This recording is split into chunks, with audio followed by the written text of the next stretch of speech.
What's up, y'all? It's Celeste, and every time I make a video, I try to make it as interesting and accessible to as many people as possible, which means if it's something about gender, for example, I try to make it so that it's helpful and shares my experience for people who are looking to understand their experience, as well as people who are looking into transition options and things like that.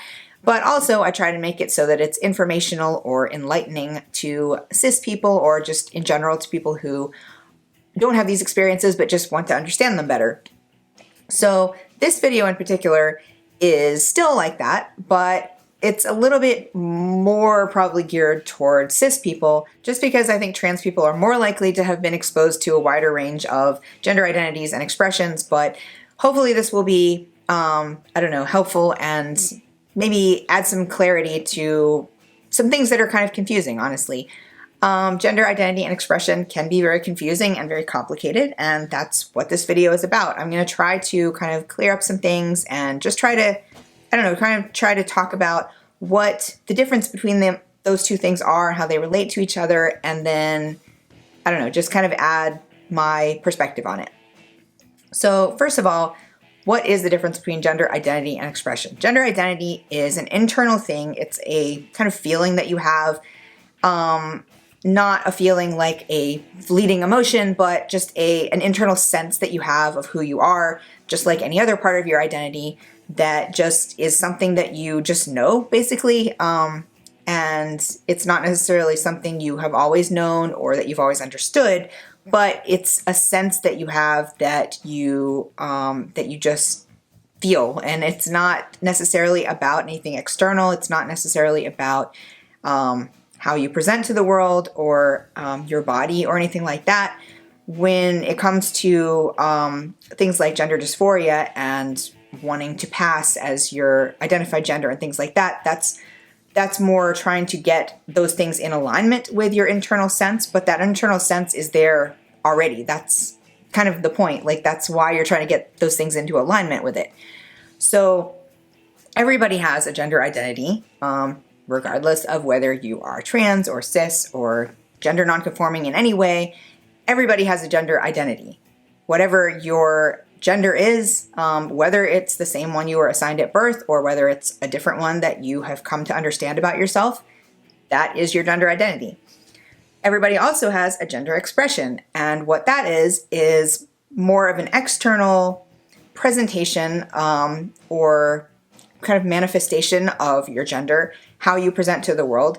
And in some cases, those the gender expression and the gender identity don't match up, don't align, and there can be a number of reasons for that. And I'm going to get into the more complicated ones in a second, but the first one is simply a matter of safety. It can be people who are still in the closet, for example. They might know themselves to be a woman, but if they're not out yet, or if they're in a situation where it's not safe to be visibly trans, for example, then they might present to the world as male in those situations or during that time period or what have you.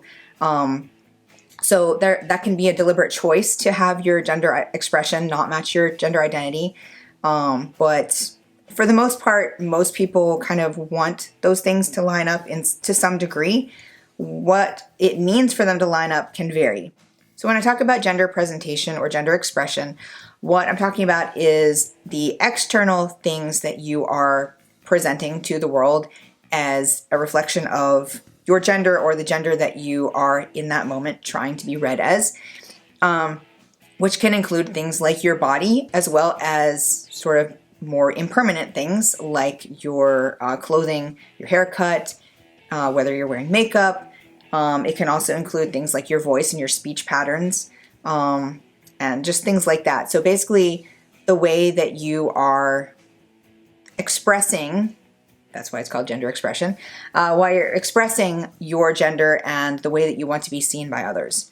So I think most people understand the idea of those two things aligning. For example, if you are a cis male and you wear men's clothing and you are happy with your body parts, not necessarily every aspect of your body shape or anything like that, but just in general, the fact that based on your body shape, you were assigned male and you are happy with that, That's something that most people can understand because that is kind of the baseline that our society kind of runs on. I think most people can also kind of understand the idea of being a trans male, for example, somebody who was assigned female at birth but who is male, and that person wanting to express their gender or present as male, to be seen as male, to be read as male by other people in society, and basically for different aspects of their body or clothing or hair or everything like that, reflecting a male idea or our idea of what it is to be male. And as far as non-binary gender expression, I think most people can kind of understand the idea of somebody wanting to appear androgynous or ambiguous or some combination of masculine and feminine, I don't know, aspects of expression, or things like that. Somebody who is kind of either in the middle or outside of those things, because that's kind of the definition of non-binary gender identity, is somebody who is neither exclusively male or female. So I think that can kind of be understood by a lot of people. What gets more complicated is that those things don't cover everybody and they're kind of oversimplified.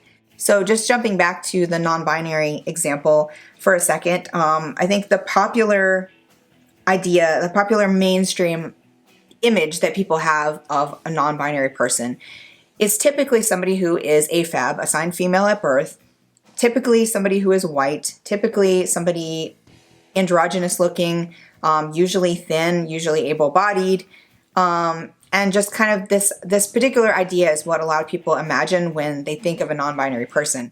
I don't feel like I fit all of those check boxes exactly, but I feel like I fit enough of them that I more or less fit that stereotype to some degree. And I've actually had a couple people tell me, well, I've had one person in particular, and if he's watching this, I'm not trying to call you out or anything, but I've had somebody tell me that the fact that I have this look, or that my particular gender expression makes it easier for him to accept me as non-binary than somebody who is maybe doesn't fit that mold. And I understand that to a degree. I understand that people want not just want things to be simple because it's easier. That's definitely true for a lot of people. But I think that the more complicated things get, the less people can just comprehend them. If it's something that they haven't personally experienced, even if they want to understand, it's hard for them to kind of wrap their head around it, the more complicated it is.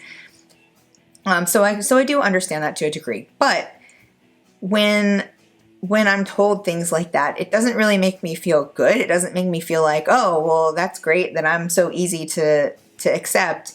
Because for one thing, I feel like that for me, that kind of leads to a lot of people making assumptions about me that maybe aren't true, or just, I don't know, just kind of, if that's the only idea that they have of non-binary people, then there probably are things that they have misconceptions about me, because I don't fit every stereotype of a non-binary person. But more importantly, it leaves out a lot of other non-binary people who don't fit that stereotype, who don't match the kind of mainstream idea of what people expect a non-binary person to look like, which is hard for people who already understand themselves to be non-binary, because it's harder for them to kind of be accepted or to feel like they're validated by society. It's also hard for people who are questioning their gender, or just kind of exploring their gender, and they don't see anybody that looks like them. Then they either are not even going to get to the point where they even consider the possibility that they might be non-binary because they just don't see themselves in that, or they will feel that they are, but they don't feel like they have a place in the community. So that's not, this isn't a stereotype that I personally want to be perpetuating. I realize that I inadvertently am to some degree, because again, I kind of fit that stereotype. I have short hair, I have short dyed hair, which is even more like a non-binary stereotype. I dress fairly androgynously, and I appear to be white and able-bodied and all these other things that kind of fit this stereotype. which are not all things that I have control over. And the things that I do have control over, it's not like I do them so that I'll look non-binary, so that I'll like qualify as non-binary or anything like that. I just like legitimately like the stuff that I wear and like the haircut that I have and stuff like that.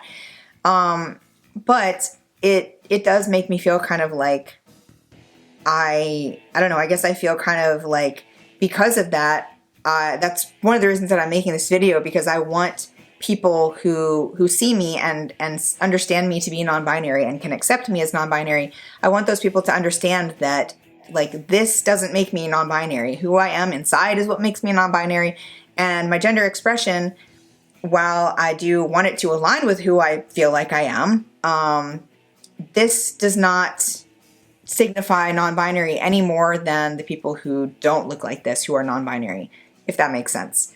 I've also had a few people say things to me that kind of are making assumptions. For example, if they're talking about my transition, which if you didn't know, I have taken testosterone for a temporary period in order to get my voice to drop somewhat, and then I stopped because I don't want facial or body hair. I've had a lot of people, when they find that out or when I'm talking to them about it, who are like, oh yeah, that makes total sense because you're not male, and so like why would you want to have those things? Which is true for me. So it's not like out of nowhere that they're making those assumptions, but there are a lot of people, a lot of non-binary people who, for example, take testosterone and who take it forever, just like a trans man would, and who have complete facial hair, body hair, who have very low voices, who, for all intents and purposes, appear to be male to the outside world. And those people are still non-binary. I know people who are non-binary who use he, him pronouns, she, her pronouns, and those are people who were assigned either male or female at birth. It can go either way, and it doesn't really matter. People use whatever pronouns they feel comfortable with.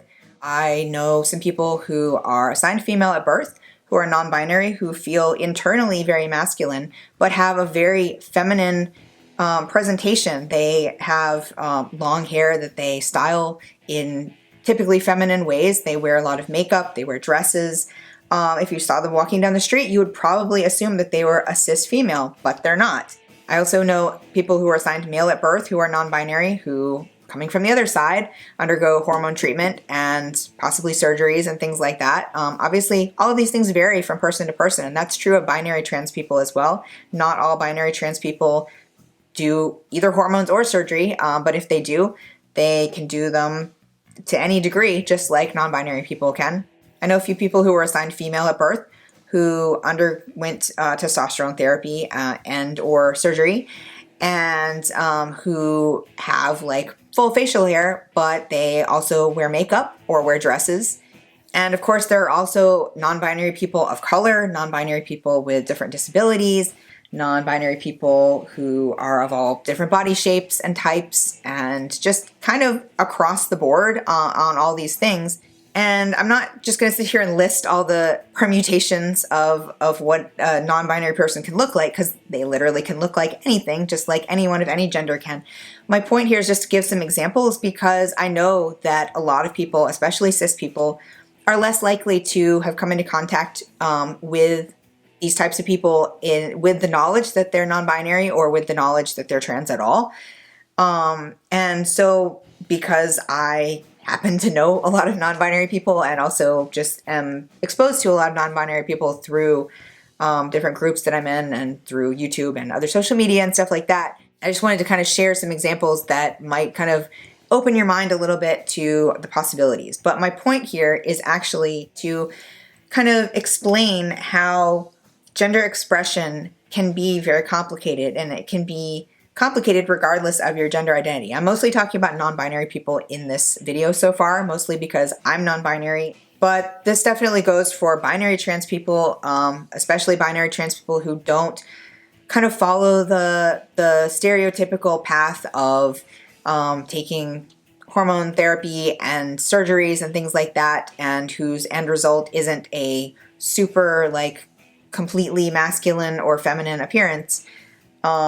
People across the spectrum who don't meet these very kind of narrow ideas of what transition looks like have a lot of assumptions made about us, and sometimes those assumptions are correct and sometimes they're not. And so I just want to kind of help people open their minds a little bit and maybe just be aware that there are more possibilities, because I don't think people are making assumptions maliciously or anything like that.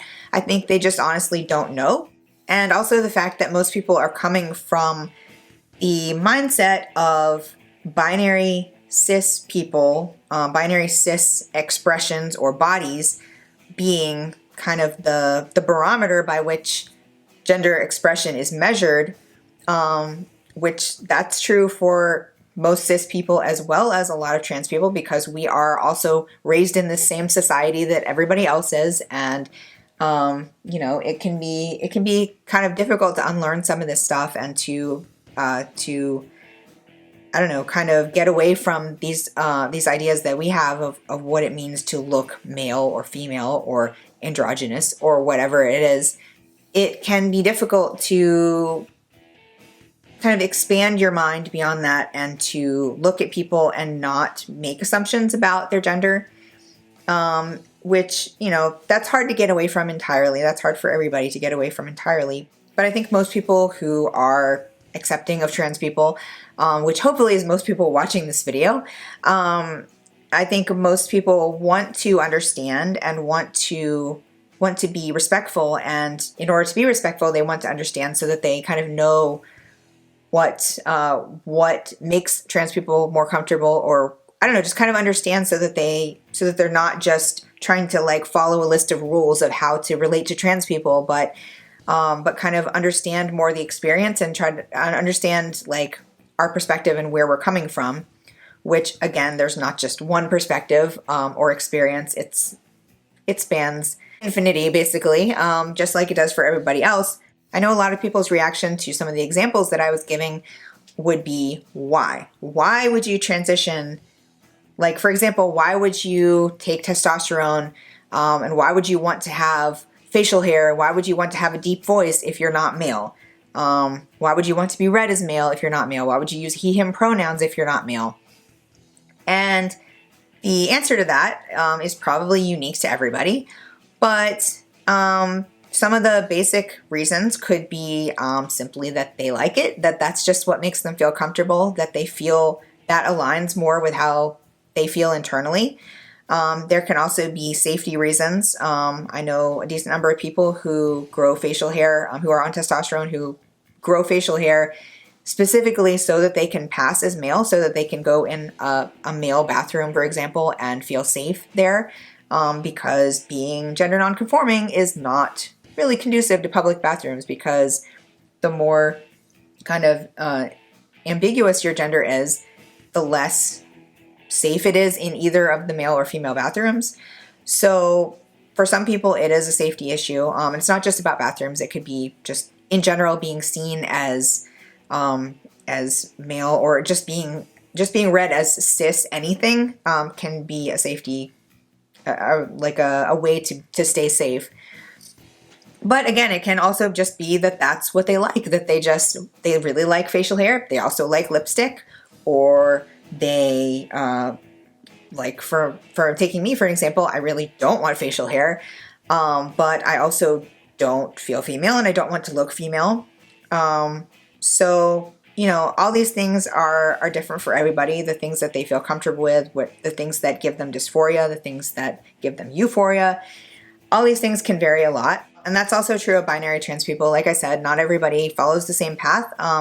I know of some people who are male, who are not non-binary, who are just trans male, who don't take hormones because they don't want their voice to change, because they are singers, or maybe they just like the way their voice sounds as it is, and they don't want to change that. So you just can't assume people's gender based on their expression or their transition or really anything like that. Gender expression is complicated and variable among cis people as well. It's just that the kind of range of things that we are able to accept in society is bigger among cis people, just because we are more exposed to examples of it. And that goes for body-related things like, for example, facial hair. A lot of cis guys don't want to have facial hair, even though it's seen as a masculine trait. You don't have to have facial hair in order to appear masculine.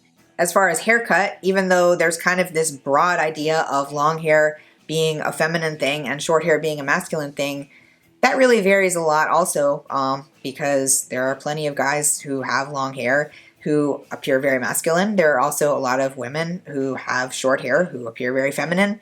And so we don't necessarily see those things as inherently masculine or feminine. They are just kind of variances that exist. As far as clothing, there's a lot more variance among women typically just because of misogyny and how men aren't really supposed to do feminine things like wear dresses. But even still, there's variance in the kinds of clothing that people wear and the fit of the clothing and different things like that. And a lot of that stuff can be seen as either more masculine or more feminine, but not necessarily to a degree that it's even considered really gender nonconforming. It's just kind of like along a spectrum that exists. So basically, the kinds of things that I'm talking about are basically just the same kind of variance that already is accepted by society for the most part among cis people, or at least among binary people, and just kind of expanded. So if you just kind of take that same idea and just kind of continue it out forever and ever, that's kind of what I'm talking about. And like all new things, it can seem kind of weird or extreme or confusing at first, but with time and with the more kind of exposure that you get to those things and to those ideas, it can not only become acceptable or something that you can understand, but it can be really exciting and really really open doors for everybody to express themselves however they want and to just feel comfortable in themselves regardless of trying to follow the rules that were set before them based on the gender that they were assigned at birth. So the main thing that I want you to take away from this is basically just that you can't assume people's gender identity from their gender expression. You also can't assume their gender expression from their gender identity. If you find out what their gender identity is, you don't necessarily know what their current or future planned gender expression or transition goals are, because that just varies from person to person. So I hope that this added some clarification and wasn't just more confusing. But as always, if you have any questions, you can leave them in the comments below. And if you like this video, give it a thumbs up, subscribe to see more of my future content, hit that notification bell so you don't miss anything. Thank you so much for watching, and I'll see you guys next time.